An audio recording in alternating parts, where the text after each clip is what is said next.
My mom always said life was like a box of chocolates. You never know what you are going to get.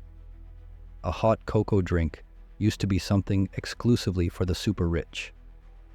When the Spanish imported the cocoa beans from their colonies, it became a hit at the royal court. This is the beginning of the history of cocoa and chocolate in Europe. The Spanish drank the beverage like the Aztecs did. The whole bean was crushed in a hot drink used initially with spices, but was very heavy and bitter. To counteract the bitterness, sugar or honey were added. Still, at the beginning of the 1600s, this was only for the rich people. Other European countries had no notion of this treat. In 1579, British pirates seized a Spanish ship full of cocoa beans. The pirates thought the beans were sheep droppings. They had no idea of their value and burned the lot. Are all pirates this stupid? Cacao became a mass product with the arrival of the steam engine.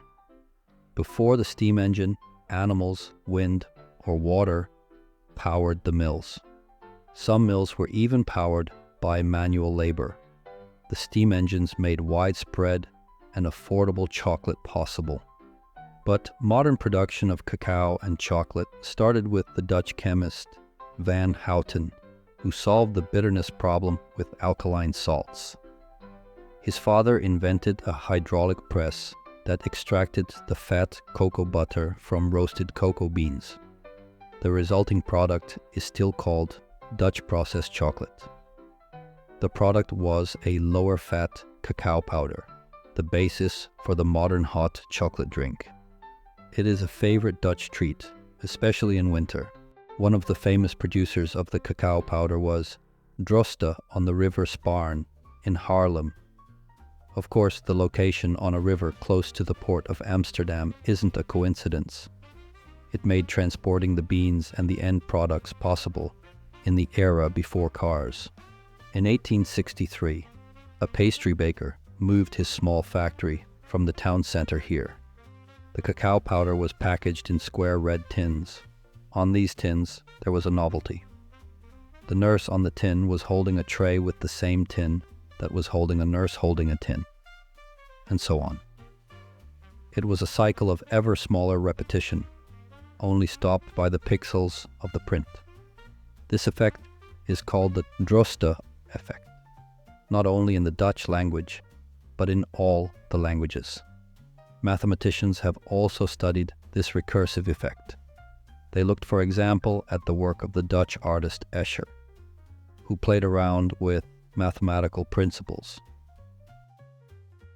Like in this work, it's called Print Gallery, and you can see it in the Escher Museum in The Hague. It's an excellent example of his work with a recursive theme.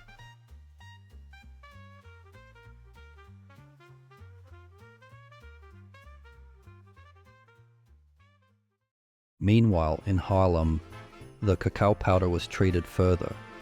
With the addition of sugar and the cacao fat, they created solid chocolate. Droste is famous for his little pastilles. They still sell them to this day in the supermarket. But the real treat Dutch kids would be waiting for was a chocolate letter. A chocolate letter is a gift for the early December feast of Sinterklaas, Sint Nicolas in English. Wait, what?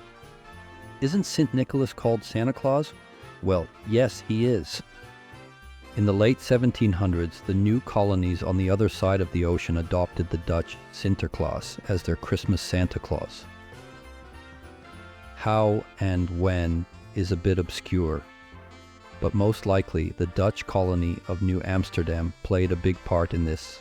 Oh yeah, it is called New York now.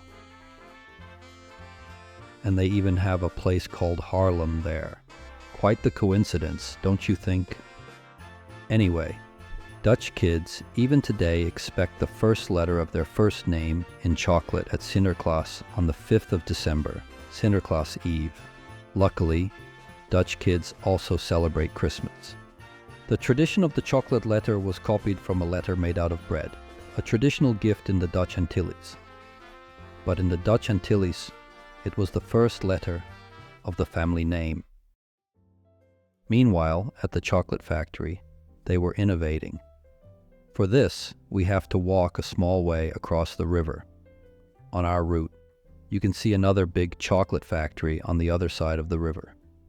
6,000 pastry bakers formed a cooperative and built this factory to supply them with Union chocolate. Our search brings us to this nearby cemetery.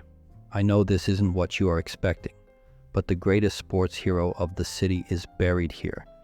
In 1893, Jaap Eden won the all-round speed skating world championship. Droste contracts him as a first-ever sports sponsor. They can use his portrait to advertise their produce, and with success, at least at the sporting level. Jaap Eden becomes the world champion in speed skating in 1895 and 1896, but he also becomes the world champion in bicyclic racing in 1894 and 1895. Can you imagine being a world champion in 2 different disciplines? Truly amazing. And all supported by the local chocolate factory. The times have changed. The big chocolate factories of Haarlem moved their production or disappeared.